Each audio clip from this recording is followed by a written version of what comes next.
Oh, wait, I probably need... Excuse me.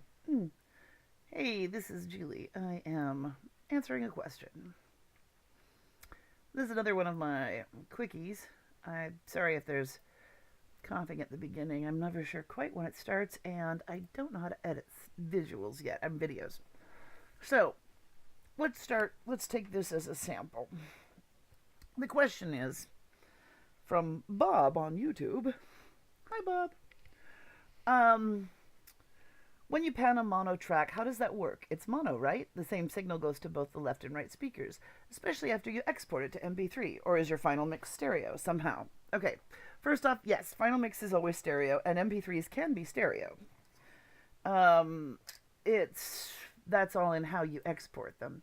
But say I'm going to use this, I'm going to save this just in case so that I don't screw up my actual file, because, I'm constantly sleep deprived. Now, I'm going to get rid of this for now. We're just going to work with this.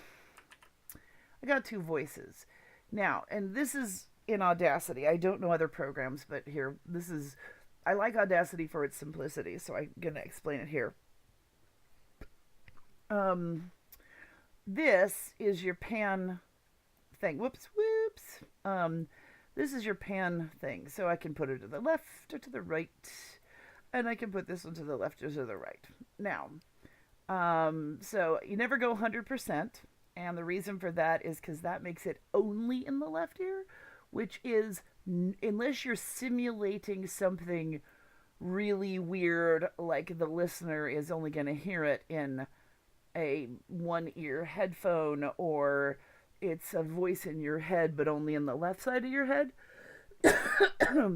What you have to keep in mind is there's to somebody with standard hearing, and there are people who have hearing issues that cause different things, but I'm talking for standard hearing.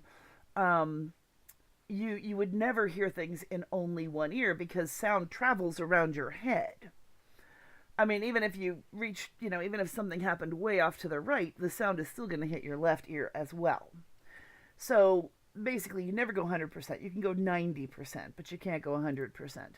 Now, if I make it so we can listen to both of these, you're going to hear Astrid? One voice over to the right here. Where did everyone go? And then a voice over to the left. Astrid stepped out for a bit of fresh air, sir. Okay, so that's the basics of, moving it to one side or another. Generally, my rule of thumb is for a conversation, I put them both at about 30. 30 makes it clear that they're not like standing on each other's head in the center or anything, but they still sound like Where did everyone go? Astrid stepped out for a bit of fresh air, sir. She cannot... I need her to be here. Okay, so they sound close, but they're not right on top of each other. If I'm trying to off-balance a scene, which is one way to compensate for uneven sound quality, I'll put a sound effect off to one side or the other, which will cause the scene to... It makes the listener, like, say this. This is street noises. I'll put this, like, way off to one side. Usually I don't go past 80 unless I have a good reason for it. But, Astrid? Where did everyone go? Astrid stepped out for a bit of fresh air, sir. She cannot... Okay, just something to off-balance it. These two sound reasonably similar. A lot of times I'll end up with, sound from a satellite recorder that is kind of iffy. And I'll try to balance it by putting sound in the background to confuse the ear. But anyway, it's not what you're asking. You're asking about panning. And I'm assuming you don't just mean moving things to one side or the other, but moving it through the soundscape. Now, one thing you'll notice if I mix this, if I decide to do what would essentially be tracks mix and render to a new track, which, if I mixed them both together, you'll see how, his lines are still primarily here on the right, though they're also on the left, and hers are primarily on the left, though they're also on the right. unmix that. Undo is always your best friend. That's Control Z. I can also mix one track, and you can see how much of it is on the right versus how much of it is on the left individually.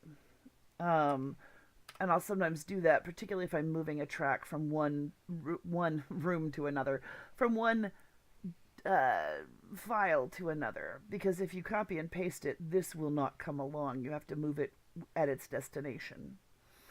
So, I mean, it reverts to 0 in here, in this box. But if you mix it first, it doesn't revert because it's a stereo track. So, for moving them, though, generally speaking, what I do, let's see. I'm looking for something. Well, we'll give him some footsteps and then move him. This is one of the things I've been doing a lot of, is footsteps and moving. He's barefoot for some reason.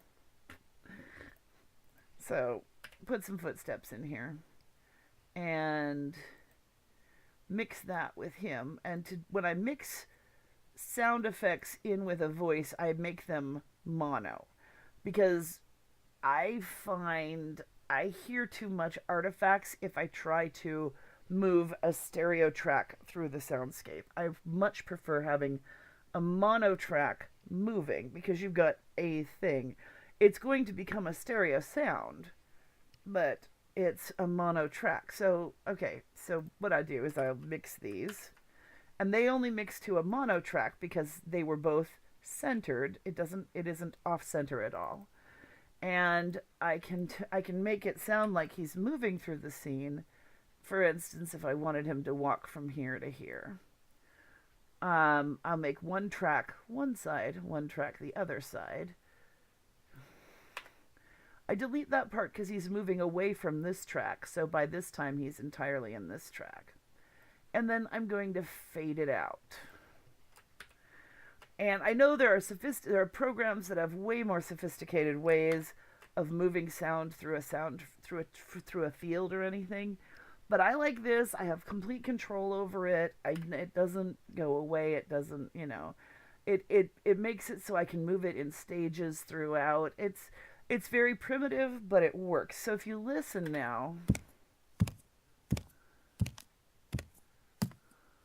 Astrid? Where did everyone go? Astrid stepped out for a bit of fresh air, sir. She cannot... I need her to be here. She was just here, wasn't she? Poor old sot. So you can hear as it slowly moves from this point to this point over here.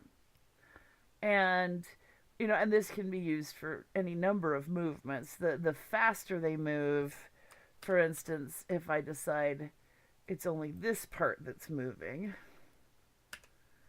and I go,